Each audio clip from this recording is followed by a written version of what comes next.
Os emissários da providência não devem semear a luz sem proveito, constituir-nos-ia falta grave receber em vão a graça divina. Colocando-se ao nosso encontro, os mensageiros do Pai exercitam o sacrifício e a abnegação. Sofrem os choques vibratórios de nossos planos mais baixos, retomam a forma que abandonaram desde muito, fazem-se humildes como nós, e para que nos façamos tão elevados quanto eles, dignam-se ignorar-nos as fraquezas, a fim de que nos tornemos partícipes de suas gloriosas experiências. Cornélio, instrutor, da obra Obreiros da Vida Eterna, capítulo 3, editora FEB, obra ditada por André Luiz, psicografada por Francisco Cândido Xavier.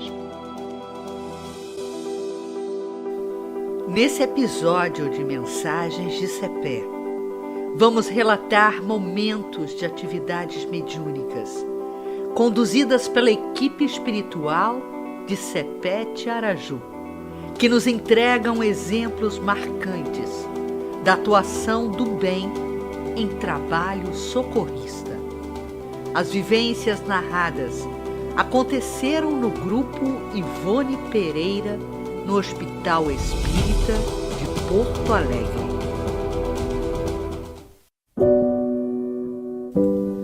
Esse tem sido um educandário, onde pontificam luminares da espiritualidade a nos estimular à prática do bem. O relato de alguns atendimentos realizados durante as sessões mediúnicas são evidenciados pelo Dr. Oscar Pitan, quando ditou a obra Cepé, o Guerreiro da Paz, a médium Maria Elizabeth Barbieri, que compõe o serviço mediúnico. Dr. Oscar Pitan vem a ser uma das encarnações do jesuíta Padre José. No episódio de hoje, ele vai nos relatar alguns trabalhos espirituais liderados pelo Cacique da Paz, Cepé Tiaraju.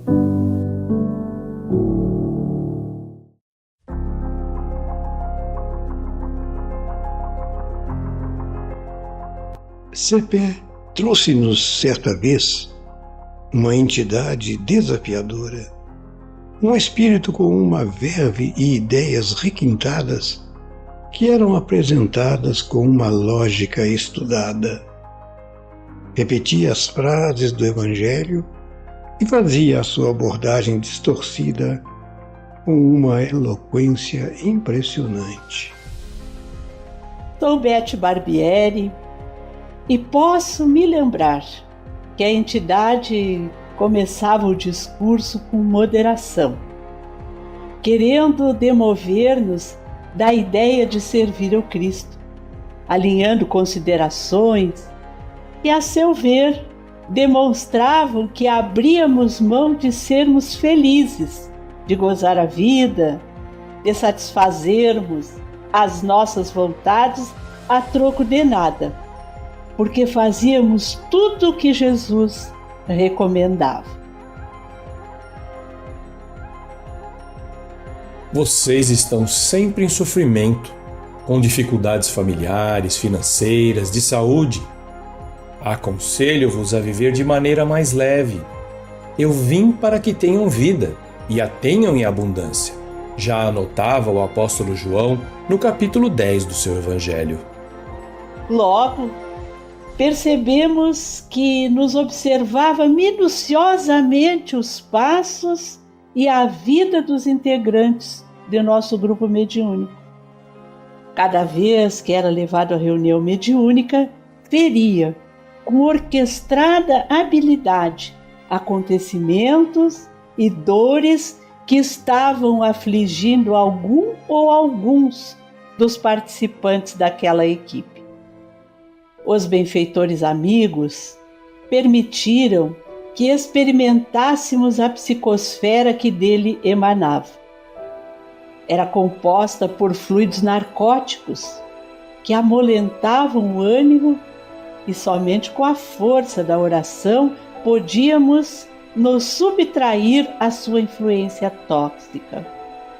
A informação que tivemos era de que não lhe era dado aproximar-se de nós fora do ambiente da reunião pelo seu alto teor de nocividade às nossas energias vitais.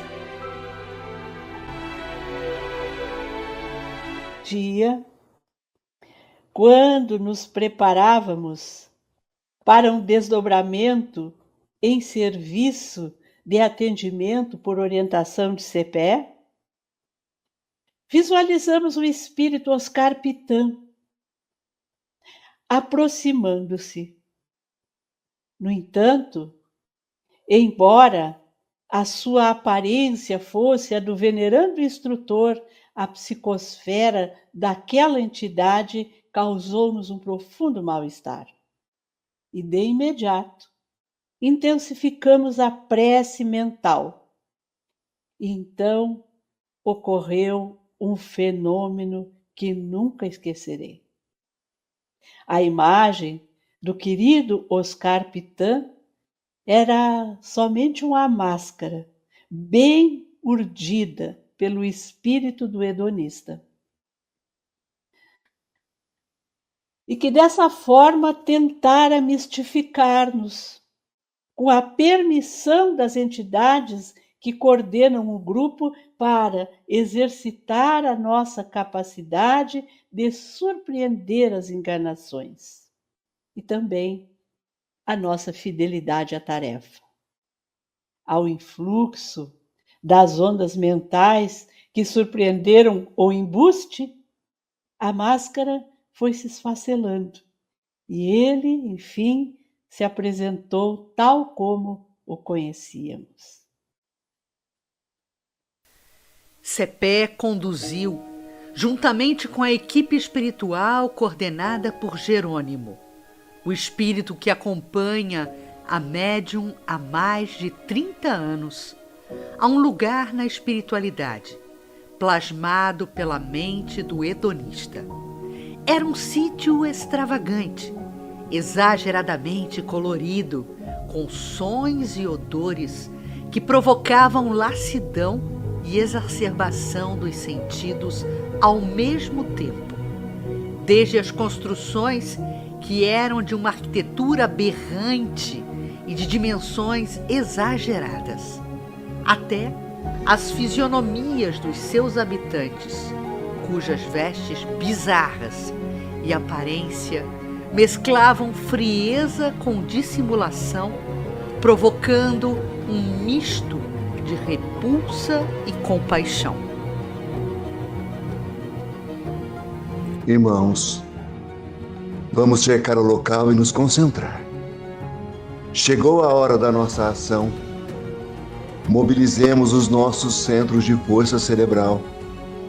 Todos unidos, desencarnados e médiuns encarnados presentes em desdobramento. Trabalhemos por Jesus.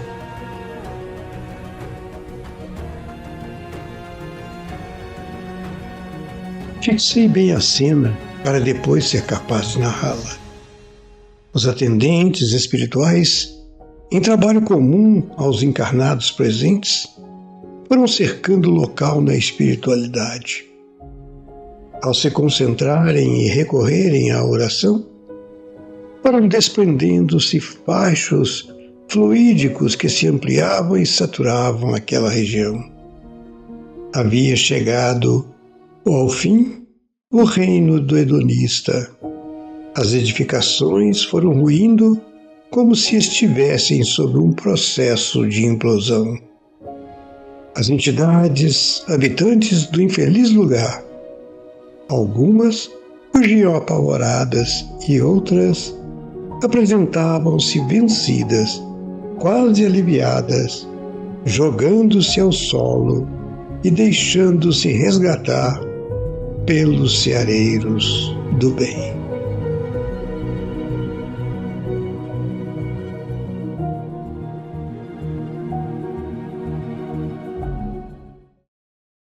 Me ajudem! O que é isso? Que ultraje! Estou preso numa rede! Me tirem daqui! O hedonista foi retido em uma malha fluídica e socorrido pela alma generosa de Dona Ivone Pereira para a condução ao ergástulo da Torre, na colônia Maria de Nazaré.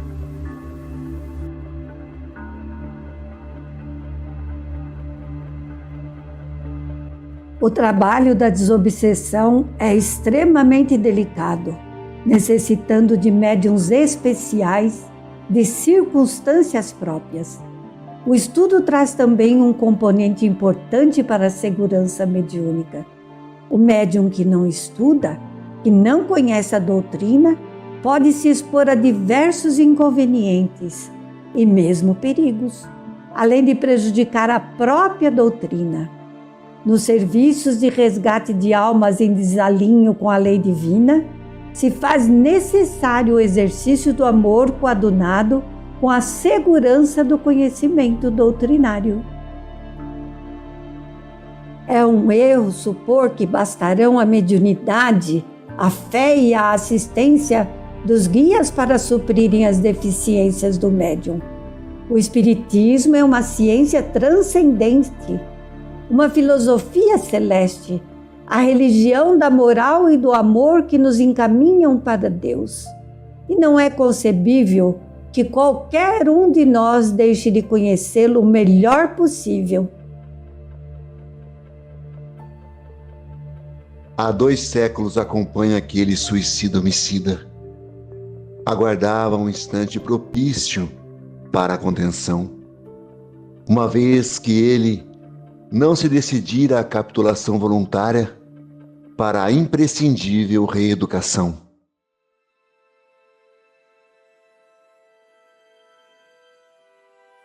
A beleza do trabalho mediúnico, outra vivência merecedora de nota no grupo do Hospital de Porto Alegre, ocorreu na manhã de 13 de março de 2013. CEPEC marcava a presença desde a abertura da reunião com a leitura do Evangelho. Patrocinou um dos fenômenos que habitualmente utiliza quando quer passar ao grupo algumas informações sobre fatos em andamento no mundo espiritual.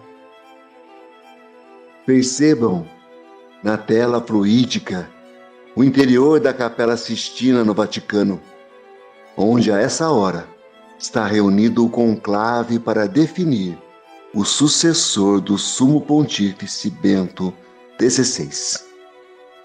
Em simultâneo, temos também acontecendo na espiritualidade uma reunião para inspirar os prelados católicos na escolha.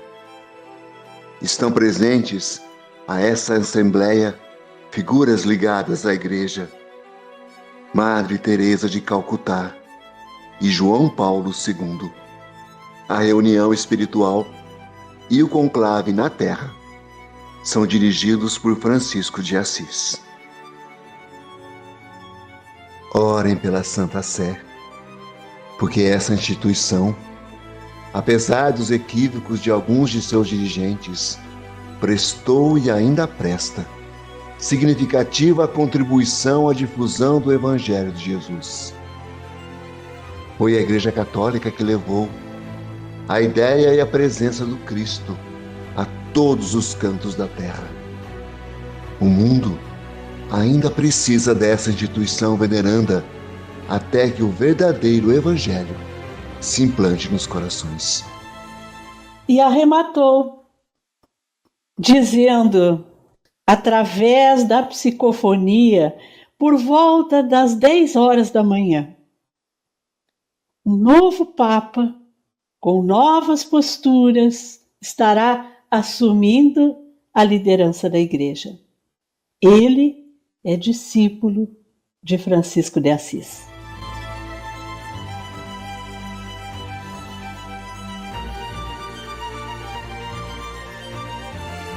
Às 3 da tarde daquele dia, a fumaça branca saindo da chaminé da secular capela do Vaticano anunciava ao mundo o novo sumo pontífice, Francisco I, o marcante Papa Francisco, que se despediu do mundo nesse ano de 2025, deixando um grande legado, a busca por uma igreja mais próxima dos fiéis, engajada com as questões sociais e preocupada com o meio ambiente. Se destacou por sua simplicidade, humildade e pela defesa dos mais pobres e marginalizados. O Papa Francisco também promoveu reformas no Vaticano, buscou a descentralização do poder e incentivou a participação de leigos e mulheres na Igreja.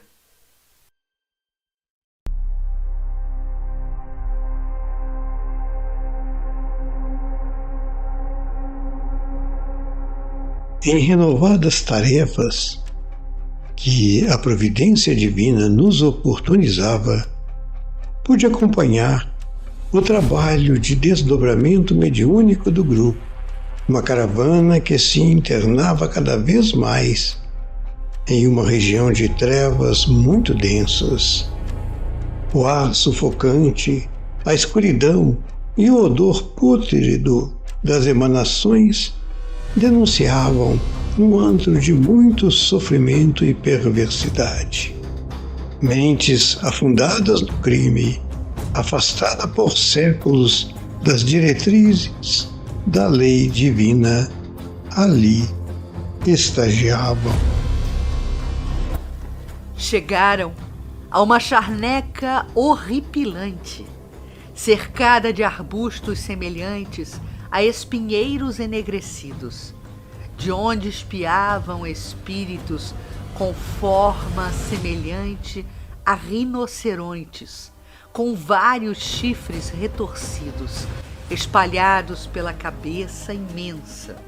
Cepé avançou e estendeu a destra, projetando uma rede fluídica na direção de uma das entidades.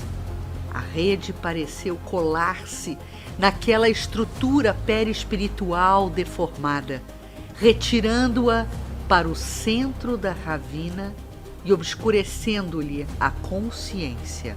De imediato, desmontou do cavalo e, com a ponta da lança, começou a abrir aquela couraça que dava à entidade tão repulsiva aparência. A cena era comovente.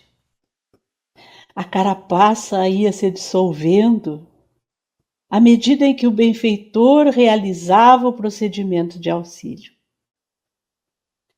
Quando encerrou a delicada operação, a forma humana surgiu, ainda com muitas lacerações e deformidades. Com as órbitas desmesuradas e injetadas de sangue, a criatura demonstrava o avançado estágio de demência em que se encontrava. Foi quando Cepé tomou nos braços com o cuidado e a delicadeza de quem segura e aconchega um filho querido. De pronto, a nossa vista espiritual não divisou mais a zona funesta, mas sim a figura de Cepé, atravessando a Praça de São Pedro, encaminhando-se resolutamente para a Basílica. Depositou ali o espírito resgatado e, de imediato, a cena que visualizamos já foi a do nobre cacique cavalgando na campina iluminada pelo luar.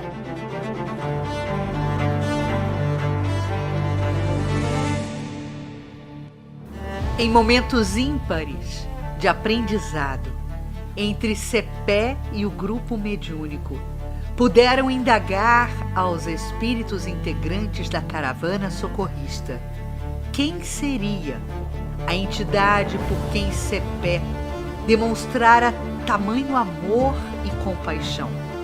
A resposta revelou mais uma vez a misericórdia divina e a grandeza das almas que atendem com fidelidade aos convites do alto. Cepé resgatara o espírito que fora um sumo pontífice da Igreja e engendrara tramas odiosas para a assinatura da extinção da Companhia de Jesus.